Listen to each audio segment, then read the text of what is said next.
Happy Monday, everyone. Week 3 of our series. Can you believe that it's been 3 weeks?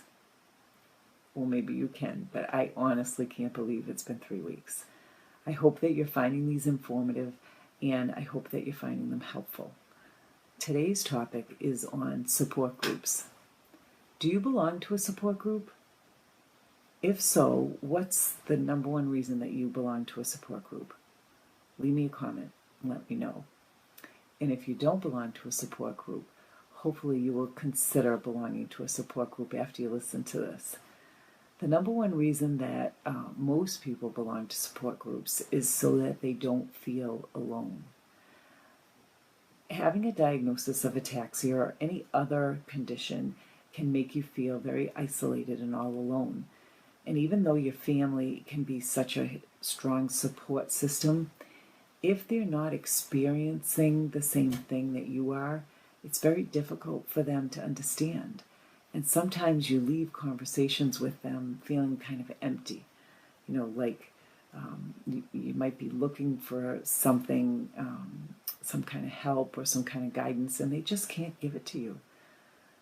The first time I ever went to a support group meeting, I left there feeling a sense of hope, and I left there feeling very encouraged that I wasn't alone. These people got me. They knew what I was talking about. I didn't have to give a backstory. I didn't have to explain myself or John or our situation. People got it. I felt like I found my tribe. These people were my people. They got me. And you know what? That was like huge. It was very huge because up until that point I felt very alone. And John felt very alone. So it was great to find our support group. And I would challenge you to think about support group in the non-traditional sense. So when I first started thinking about joining a support group, my idea of a group was, all these people sitting around in a circle, it being very depressing, people complaining about their situation, and it wasn't like that at all. I went and I found that it was encouraging, that we shared stories, and that many of the people that were in the room were very helpful to me. They gave me tips and tricks to try.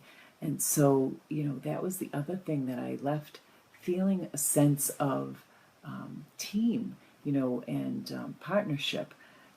I don't have to solve this alone. If I have a situation or an issue, I can bring it up to the people in the group.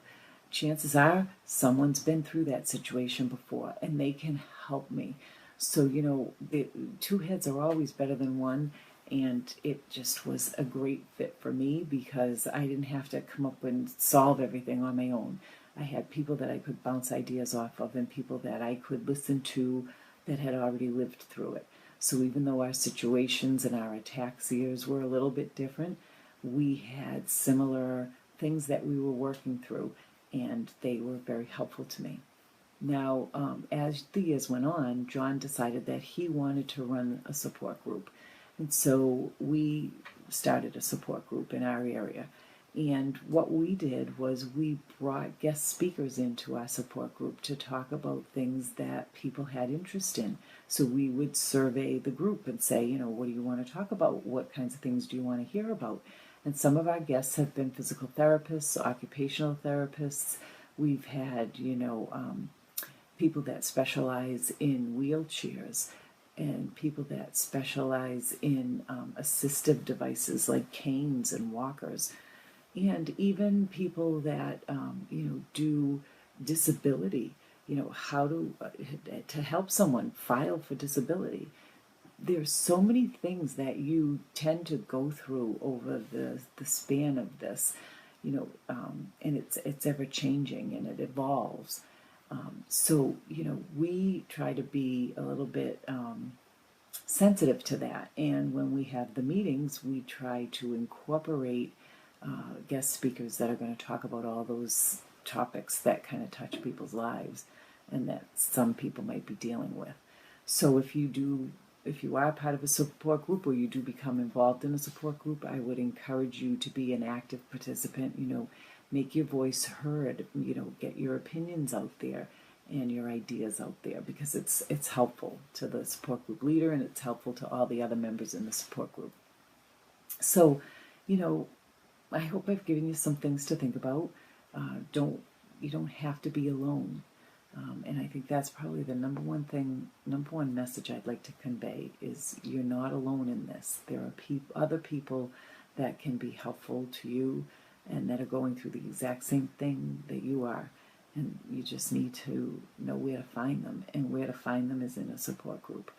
So I would encourage you, if you don't already belong to a support group, to look up a support group in your area and get involved. And don't forget, 6 days from now, it's September 25th, and I'm going to want to hear from you on the 28th of the month. Tell me all the wonderful things that you're doing to raise awareness about ataxia. So have a great night, and I'll see you on Wednesday. To learn more about ataxia and how you can help, visit www.ataxia.org.